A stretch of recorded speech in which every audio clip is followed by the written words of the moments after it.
हिंदू राजनीति के fire brand नेता और अंतर्राष्ट्रीय हिंदू परिषद के अध्यक्ष डॉक्टर प्रवीण तोगड़िया इन दिनों छत्तीसगढ़ के दौरे पर हैं। मध्य प्रदेश के शहडोल से शुरू हुआ उनका ये सफर अब छत्तीसगढ़ में रफ्तार पकड़ चुका है। बिलासपुर, रायपुर, दुर्ग से लेकर भिलाई तक तोगड़िया एक विशेष मिशन पर निकले हैं।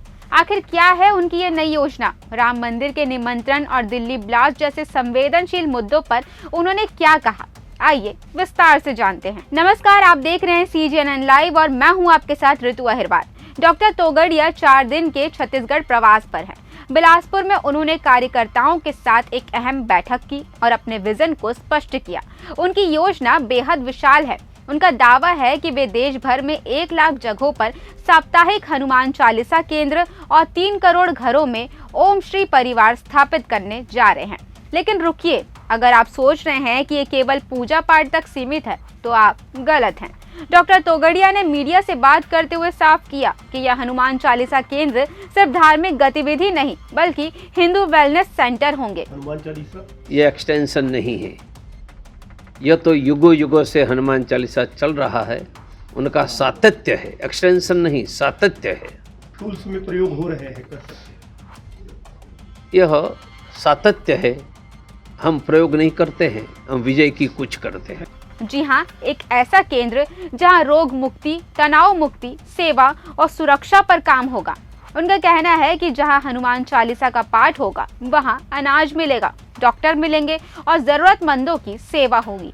तोगड़िया का मानना है कि जब सेवा और सुरक्षा मिलेगी तो धर्मांतरण की जरूरत ही नहीं बचेगी और लव जिहाद जैसे मुद्दा अपने आप खत्म हो जाएगा। पतंग डोर से चलती है, डोर खींचोगे वहाँ जाएगी। इसलिए जिहाद की डोर जहाँ जड़ी है, डॉक्टर है तो जिहाद की डोर से वहाँ जिहाद करेगा। कंप्यूटर इंजीनियर है तो कंप्यूटर से करेगा। कहीं पढ़ा लिखा नहीं है तो पत्थरों से करेगा। तो महत्व का जिहाद की डोर है, फिर वो डॉक्टर, इंजीनियर, कंप्यूटर या पायलट है, वो महत्व का नहीं। आप भी तो डॉक्टर। इस दौरे के दौरान पत्रकारों ने उनसे कई तीखे सवाल भी पूछे। जब उनसे पूछा गया कि क्या वे अब गुमनामी के दौर में हैं, तो तोगड़िया ने अपने खास अंदाज में जवाब दिया। उन्होंने कहा, अगर मैं गुमनाम होता तो आप पत्रकार मुझसे मिलने क्यों आते? उन्होंने दावा किया कि वे आज भी 1 लाख गाँवों में ग्रास रूट लेवल पर काम कर रहे हैं। बात अयोध्या की भी हुई।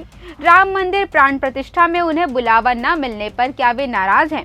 इस पर तोगड़िया ने बहुत ही भावुक और सधा हुआ जवाब दिया। उन्होंने कहा कि भव्य राम मंदिर बन चुका है और ये उनके 40 साल के संघर्ष का परिणाम है। उन्होंने इसे गिलहरी का योगदान बताते हुए कहा कि उन्हें कोई नाराजगी नहीं है, मंदिर बन गया, यही उनके लिए सबसे बड़ी खुशी है। हालांकि दिल्ली ब्लास्ट मामले में कुछ डॉक्टरों के शामिल होने की खबरों पर उनका रुख बेहद सख्त था। उन्होंने एक बहुत बड़ी बात कही। उन्होंने कहा कि जिहाद का संबंध किसी पेशे से नहीं बल्कि विचार से है। उन्होंने उदाहरण देते हुए कहा कि पतंग की डोर जहां बंधी होगी, पतंग वहीं जाएगी, चाहे वो डॉक्टर हो या इंजीनियर। मसला पेशे का नहीं, उस जिहाद की डोर का है। इसके अलावा जम्मू कश्मीर में हिंदुओं को अल्पसंख्यक दर्जा देने की मांग पर उन्होंने स्पष्ट किया कि उनका लक्ष्य किसी एक राज्य में दर्जा मांगना नहीं बल्कि पूरे भारत में हिंदुओं का वर्चस्व स्थापित करना है। आप डॉक्टर तोगड़िया के इस हिंदू वेलनेस सेंटर वाले विचार के बारे में क्या सोचते हैं? क्या सेवा कार्यों से धर्मांतरण रुक सकता है? अपनी राय हमें कमेंट में जरूर बताएं। अगर आपको ये रिपोर्ट पसंद आई हो तो वीडियो को लाइक करें और चैनल को सब्सक्राइब करना ना भूलें और इस तरीके की और जानकारी के लिए CGNN लाइव के साथ बने रहें।